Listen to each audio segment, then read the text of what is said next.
Good morning students. आज हम नया पाठ शेर शिवाजी शुरू करेंगे। शेर शिवाजी के बारे में वैसे तो हमने बहुत कुछ पहले भी सुना हुआ है कि ये बहुत ही अच्छे राजनीतिज्ञ थे और साहसी भी थे। इन्होंने कभी भी मुगलों की अधीनता को स्वीकार नहीं किया था।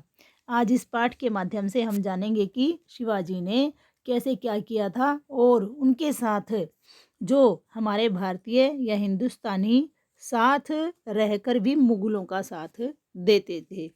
तो यहाँ पर यह जो एकांकी है आपको शेर शिवाजी के बारे में बताएगी कि कैसे वो अपनी मातृभूमि के लिए आखिरी दम तक मरने के लिए या उसके ऊपर सब कुछ बलिदान करने के लिए तैयार रहते हैं। यह एक प्रकार से एकांकी है। यदि आप वीडियो में देख रहे हैं तो कोने में आपको जो भी पाठ होता है, वो निबंध है या कहानी है या एकांकी है या नाटक है, वो लिखा हुआ होता है। तो वैसे ही यह शेर शिवाजी एक प्रकार से एकांकी का आपके यहाँ पाठ के रूप में प्रस्तुत करके आपको शिवाजी के बारे में बताया जा रहा है। अब इस एकांकी में किस चीज़ का जिक्र है वह देखिए। प्रस्तुत एकांकी शेर शिवाजी नाटक का एक अंश है, अर्थात पूरा नाटक नहीं है, उसका एक अंश है, उसका एक भाग है। औरंगजेब के दरबार में अपमानित होने के पश्चात शिवाजी गुस्से से लौट आते हैं और अपने डेरे पर बैठे मिर्जा जयसिंह के पुत्र राम सिंह से बातें करने लगे। मिर्जा जयसिंह कौन थे, उनके बारे में जानिए। राजा जयसिंह आमेर के राजा थे और इनको 4,000 घुड़सवारों का सेनापति बनाकर मिर्जा की पदवी दी गई थी। तो जयसिंह के आगे उसके बाद मिर्जा लगने लग गया था। तो मिर्जा जयसिंह के जो पुत्र हैं राम सिंह, वो शिवाजी के साथ हैं और दोनों आपस में बातचीत कर रहे हैं। यही इस एकांकी में दिखाया गया है। शिवाजी बता रहे हैं कि वो सारे हिंदुस्तान से जुड़े हुए हैं और भारत की आज़ादी के लिए जान देने में वो बिल्कुल भी पीछे नहीं हटेंगे और यह उनके लिए एक प्रकार से कृतार्थता समझने का मतलब है कि गौरव भी महसूस करेंगे। और इसके साथ साथ वो जो मुसलमान शासकों ने अपनी स्मृति या याद के लिए जो मकबरे बनाए अपना नाम दिखाने के लिए, उसके महत्व के बारे में बता रहे हैं कि कोई व्यक्ति अपनी स्मृति के लिए मकबरा बनाने की बजाय कुछ कर जाए तो वो ज़्यादा अच्छा रहता है, क्योंकि वो केवल अपने नाम के लिए मकबरा बनवाते थे। तो वो कहते थे कि स्वार्थ के लिए जीने वाले को वो इंसान नहीं समझते हैं। इसके साथ साथ वो कहते हैं उन्हें विश्वास भी है कि स्वराज्य की आग को औरंगजेब बुझा नहीं पाएगा, क्योंकि वो पूरे हिंदुस्तान के ऊपर अपना राज जमाना चाहते थे। इसलिए वो कह रहे हैं कि वो कभी भी स्वराज्य की आग को बुझा नहीं पाएंगे। और उनकी इन्हीं बातों से प्रभावित होकर जो राम सिंह है वो भी स्वयं को मातृभूमि के लिए बलिदान करने को तैयार हो जाता है। अब इस एकांकी का यह जो एक भाग आपके सामने प्रस्तुत किया जा रहा है, उसमें शेर शिवाजी एकांकी का यह अंश शिवाजी की राजनीतिज्ञता एवं भावना के आह्वान द्वारा मनुष्य को अपने निकट खींच लेने की कला का द्योतक है। अर्थात उनकी जो भावनाएं इस एकांकी में दर्शाई गई हैं, उनसे आप भी प्रभावित हुए बिना नहीं रहेंगे।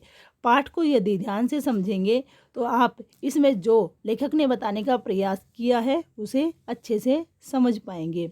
दूसरी बात, इस पाठ में आपको लाइन की बजाय मैं उस पाठ का सार बताना अधिक सही समझूंगी, क्योंकि लाइनों के माध्यम से आप उसे सही नहीं समझ पाएंगे। इसलिए मैं उसको थोड़े छोटे रूप में आपको बताती रहूँगी, समझने का पूरा प्रयास कीजिएगा।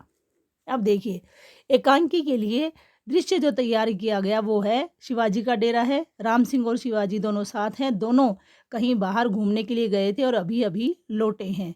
साथ में ही शिवाजी की पगड़ी एक थाल पर रखी हुई है और वहीं उनकी तलवार भी रखी है। ये एक जो है वीर की निशानी है कि उसकी तलवार हमेशा उसके साथ रहती है। अब शिवाजी उनको बता रहे हैं, कुंवर साहब हम आपके बहुत आभारी हैं। हम नहीं जानते कि आगरा नामक एक भयानक रेगिस्तान में ताजमहल जैसा नखलिस्तान भी बसता है। उन्हें यह बिल्कुल भी अच्छा नहीं लगता कि जो ताजमहल बनवाया गया था वह किसी की स्मृति के लिए बनवाया गया था। इसलिए वो थोड़ा कटाक्ष करते हुए कहते हैं कि आगरा में जो ताजमहल बना हुआ है वह रेगिस्तान में क्या है, नखलिस्तान भी है। अर्थात रेगिस्तान के बीच में जो या रेगिस्तान के आसपास जो हरा भरा क्षेत्र होता है उसको नखलिस्तान कहा जाता है। मैंने वीडियो में आपके सामने इसका अर्थ लिख कर बताया है। तो वो कह रहे हैं कि वहाँ पर जो उन्होंने ताजमहल बनवाया है वो एक प्रकार से बासिंदों के लिए या व्यक्तियों के रहने के लिए नहीं है, बल्कि अपनी शान दिखाने के लिए बनवाया गया है। राम सिंह उनके इस प्रश्न का जवाब देते हुए कह रहे हैं कि ऐसी शानदार इमारत राजा साहब दुनिया में शायद ही कहीं दूसरी होगी, और यह एक बादशाह के अमर प्रेम की जो है दास्तान भी है और सपना भी है, जिसको धरती पर साकार किया गया था। और वो हैरानी से बताते हैं कि 20 साल से भी ज़्यादा का समय इसे बनाने में लगा था, तब कहीं जाकर ताजमहल जैसी इमारत तैयार हुई थी। शिवाजी ऐसे मतलब वास्तविक हैरानी की बजाय नकली आश्चर्य से उसकी बात का जवाब देते हुए कह रहे हैं कि 20 साल से भी ज़्यादा, और हंसकर कहते हैं कि इसमें आश्चर्य कैसा कुंवर साहब, एक बादशाह केवल एक मकबरा बनवाने में अपनी आधी जिंदगी खर्च कर देता है, और वह भी महज का मतलब केवल इसलिए कि मरने के बाद लोग उसे याद करें या उसका नाम याद किया जाए। तो यह कोई अच्छी बात नहीं है, या यह उसकी कोई अच्छी सोच नहीं है।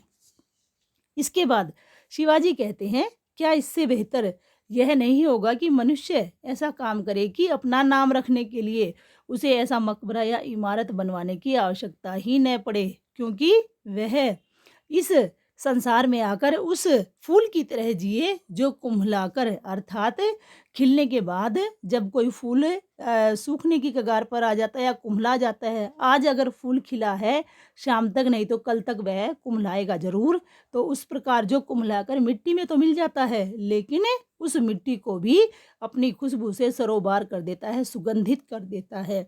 और शिवाजी जो है राम सिंह जी जो कुंवर साहब के नाम से उसे बोल रहे हैं, उसे ये बात समझाने का प्रयास कर रहे हैं कि व्यक्ति को कार्य ऐसा करना चाहिए कि मरने के बाद भी वह लोगों को याद आता रहे, ना कि इमारत या मकबरे बनाकर उसमें समय नष्ट करे और उससे लोगों को कोई फ़ायदा भी नहीं हो। राम सिंह उनकी इसकी बात को कहते हैं कि बजा फरमाते हैं। इस पाठ में उर्दू के शब्दों का या आगत शब्दों का बहुत अधिक प्रयोग हुआ है। बजा का मतलब होता है कि उचित फरमाते हैं, आप सही कह रहे हैं राजा साहब।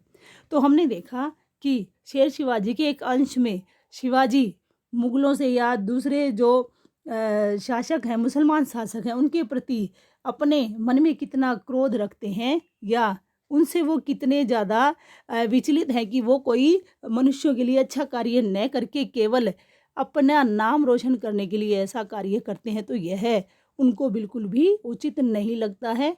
आगे के अंश में हम कल पढ़ेंगे कि शिवाजी और राम सिंह जी के बीच में क्या बातचीत होती है। आपका दिन शुभ हो। धन्यवाद।